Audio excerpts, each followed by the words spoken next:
Good morning. Welcome to the Daily Tanya. Today is Friday, the 4th day of Tamuz. Let's begin with tzedakah. Gedela tzedakah. Tzedakah brings Mashiach closer. So today we're going to finish the chapter 11 in Shar, Yichud VeHaEmuna, second part of Tanya, where the Alter Rebbe discusses the general concept is the unity of God, that how Hashem is one, an absolute oneness, not a composite oneness like any other thing. A human being, you can point at a person and say this is one person, but the one person is composed of many aspects. Hashem, everything what we have does not add anything to Hashem, because Hashem is one. And we discussed the different aspects of creation and the process, the way how the creation came about was a process which has some similarity to the makeup of a human being.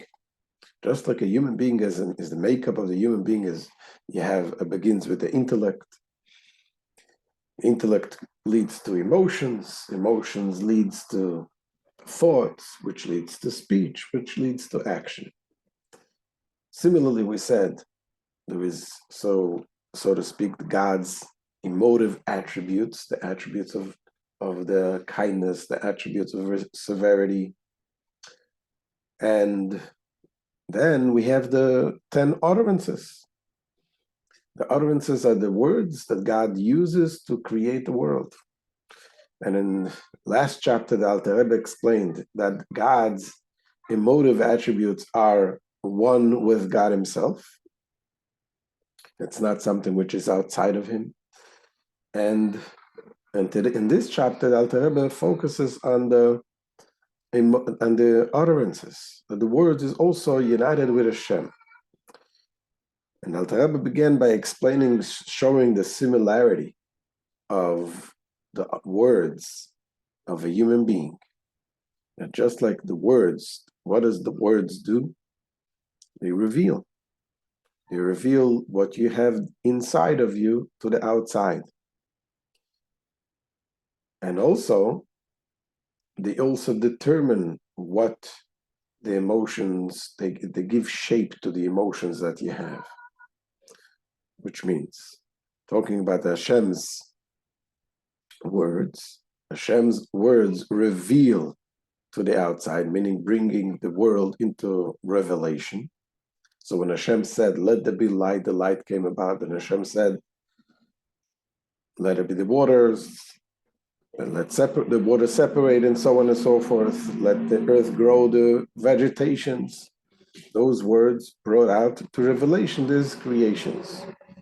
And also, the words have the aspect of giving it shape, because, as the Alter Rebbe explained, that the attributes of kindness, for example, is very abstract. It's just the concept of kindness. Now, in order to give a shape what type of kindness it should be, the words gave the shape. So when Hashem uttered the words, Yehi Or, let there be light, these letters, Aleph, Vav, and Reish, which makes up the Hebrew word Or, which means light, this brought the shape of what type of kindness will come, which comes in the shape of light. And the same thing is with the water. The letters Mayim makes up the energy that creates water, and so on. So this, Alter Rebbe now goes on in explaining that after this also is said and done, we have to keep in mind that Hashem's words is not like our words. By the human being, the words is much lower in the steps. After there is the intellect, there is the emotive attributes, then there is the thoughts, and that brings out the word. There is words in thought, and there is words in mouth. But by Hashem's words, is something which is much higher. And the proof is that those words created the human being. Nasa Adam, Hashem says, let us make man. So those words created human being, which includes also the intellect of the human being. So obviously the letters and words of Hashem's speech is way beyond and above the intellect. And why is it called words? Only in comparison, in reference to Hashem's emotive attributes, which is even higher level, then in comparison to that level, then it's called words. But compared to human words, obviously it's not the same and not to be compared. So this is what the Alter Rebbe says in this chapter and this part of the Tanya. Let's look inside and continue on today's lesson. Says the Alter Rebbe. Aval be'emes, bechinas oisiyes adibur shel mailo, ile mailo memadrigas emehus chochma v'seichel hanivroim. In truth, however, the supernal letters of speech are far higher than the level and essence of the wisdom and the intellect of created beings. So in this, they differ from the letters of men's thought and speech. Like we said before, there's speech, there's letters in thought, and there's letters in speech. But the letters of Hashem's light is much different than the letters of men's thought and speech, which are inanimate and belong to a level far lower than the intellect. But Hashem's speech, Hashem's letters creates intellect. The Alter Rebbe now demonstrates that the supernal letters of speech transcends man's intellect and wisdom. He says, continues the Alter Rebbe, Sharei b'mayma ve'oisiyos nase odom b'tzalmeinu v'goymer nivra ha'odom ba'al chachma v'seichel. Because man, possessor of wisdom and intellect, was created by the utterance and the letters of the phrase, let us make man in our image. So since wisdom and intellect are derived from these letters, it is obvious that the letters themselves are far superior to them. Not only, the Alter Rebbe says, not only the letters itself were the source of the intellect of man, but even the very breath. In order to utter letters, part of it is using the breath. So the supernal breath is also the source of the man's intellect, the man's soul. Or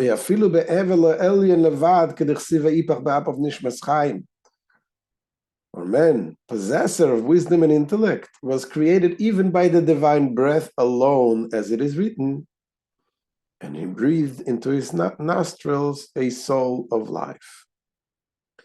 It was from this breath that was breathed into man that he became a rational being. And therefore, adibur ve'evel ha'elyon u'mekoira chachma ve'aseichel shebenishmas adam arishayin. Therefore, hence, since divine speech and breath create man, who possesses wisdom and intellect, therefore it says it follows that the divine speech and breath are the source of wisdom and intellect in the soul of Adam. And when we are talking about the soul of Adam, we're talking about not just a regular soul.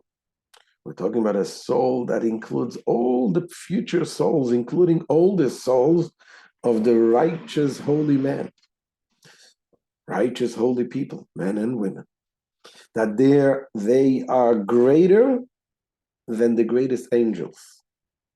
The souls of the righteous people is greater in a higher level than even the angels. And all of this is included in the soul of Adam, which is created from the speech and breath of Hashem. That's what he says, which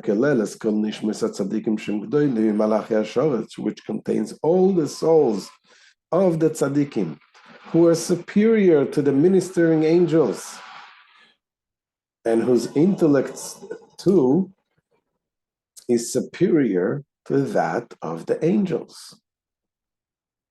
All this came forth from the divine speech and breath. So obviously, when we're talking about the divine speech and breath, we're talking about a much more subtle concept, more spiritual concept, and one speech and breath of Hashem is one with God Himself. Continues the Alter Rebbe, V'hainu, the reason for the transcendence of the supernal letters over the soul. Why is these letters over the soul when usually we're saying letters is on a step lower than the intellect? So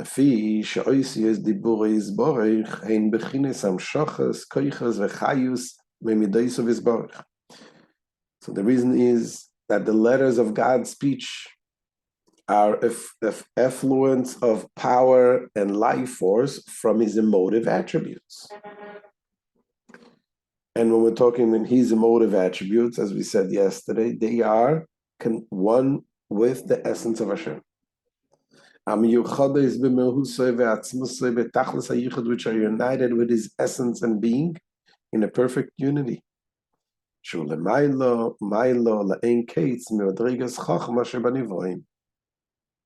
This is infinitely higher than the level of wisdom in created beings. So when we're talking about letters, but obviously we're not talking about those inanimate letters, humans' letters. Then why call them letters? These letters is something that represents something which is lower, which is only a revelation. Says the Alter Rebbe, then it is only referred to by the name letters only in relative to us, relative to the creatures.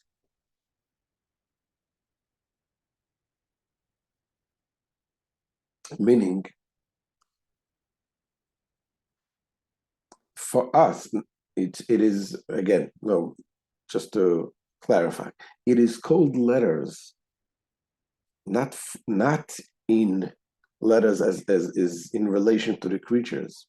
It is only called letters compared to its source, which is the godly emotive attributes. That this reveals the godly emotive attributes. That is why it's called letters.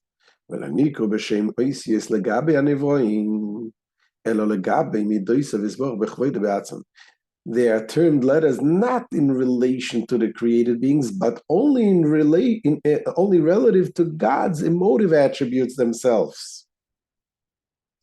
So the name letters, which signifies that they are lower than wisdom and intellect, is not applied to them in relation to created beings. For as explained earlier, they are far superior to created wisdom and intellect. Rather, this term is applied to them relative to God's emotive attributes, inasmuch as they are only letters, revelations of these attributes. And now the Alter Rebbe goes on to say that Hashem chose 22 letters in order to bring out and reveal these emotive attributes, to bring the creation about, the creation. Hashem chooses 22 letters. Why 22? There is no explanation why. That was God's desire, to have 22 letters. Now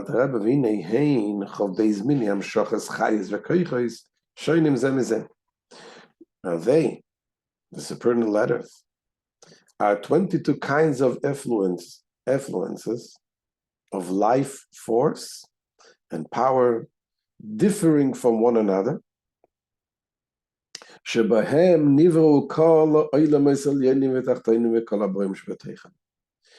by which, by these 22 letters, all the higher and lower worlds And all the creatures in them were created. By 22 letters, everything was created. And we mentioned before, and Alter Rebbe is going to explain the next chapter, how these 22 letters have all types of possibilities of combinations and transpositions that each makeup has a different type of energy, creates a different being, a different creation. So all the creations is created from these 22 letters. And why 22? That was God's will and desire. שכך עולה ברצונו וחוכמתו יסברך לברוא יועילם בכל בייז מיני ימשוך השונס דווקא לא יפוחז ולא יעשה. For so it arose in God's will and wisdom that he created the world with exactly 22 different kinds of influence, neither fewer nor more. והן חוב בייז אויסיוס הקבויס בפה ולושן כדתנן בספר יציר. And these are the 22 letters which are fixed in the mouth and tongue, as we have learned in Sefer Yetzirah. 22 letters are fixed in the mouth and tongue. What does that mean, that these 22 letters are fixed in the mouth and tongue? Alter Rebbe doesn't talk about it here in length, but in elsewhere, Alter Rebbe explains that these 22, the letters, where is the source? Where is the source and root of the letters that we speak, that we utter? They don't come from the mouth. They don't come from the five. We have the five the sources of their verbal articulation. That's not the source. We have the tongue, the lips, the palate, and so on, that form the letters. But they're only fixed there. Where do words come from? They come from much, much deeper within the soul of a person.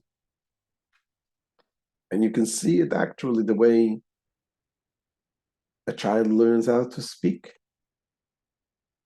Unlike when you teach a child to play piano, for example, or to play violin, you teach them using methods, step by step, how to put your fingers, how to move your fingers, to listen to what you're saying, to what you're playing, and so on and so forth, to read.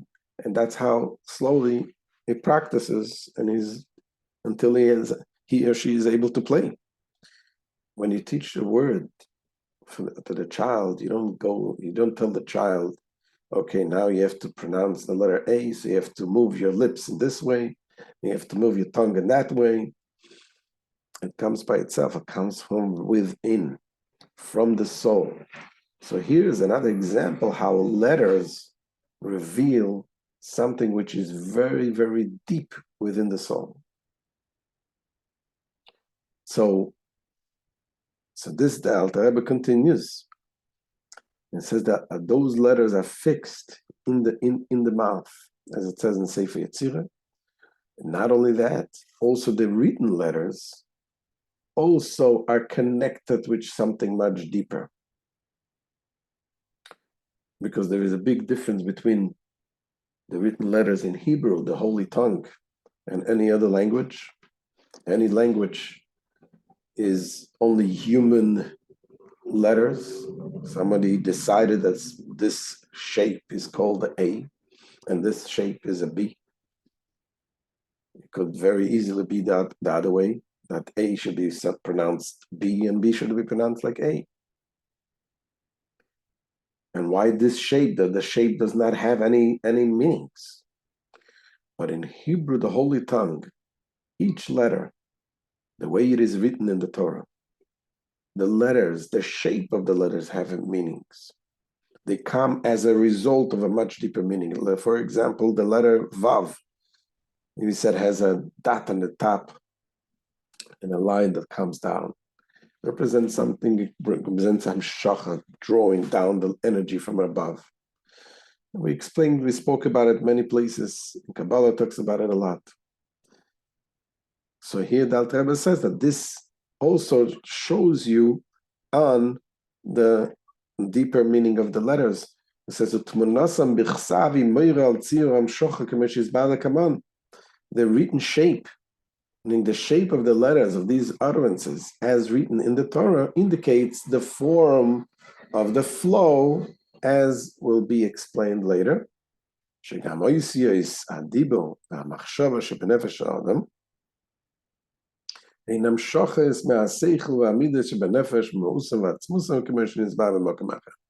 the letters of speech and thought in the human soul are also outflows from the essence and being of the intellect and the emotive attributes, as is explained elsewhere.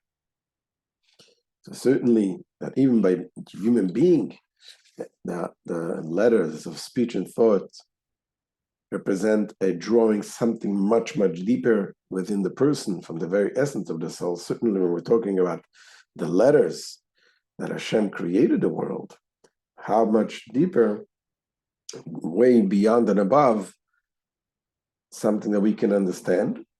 And this is the idea that even the letters, the ma'amaras, are only called letters only for us. We term them letters. But in essence, they are really one with the very essence, the source of Hashem. This is the end of today's shir. We shall see B'ezrat Hashem on Sunday. Have a wonderful Shabbos.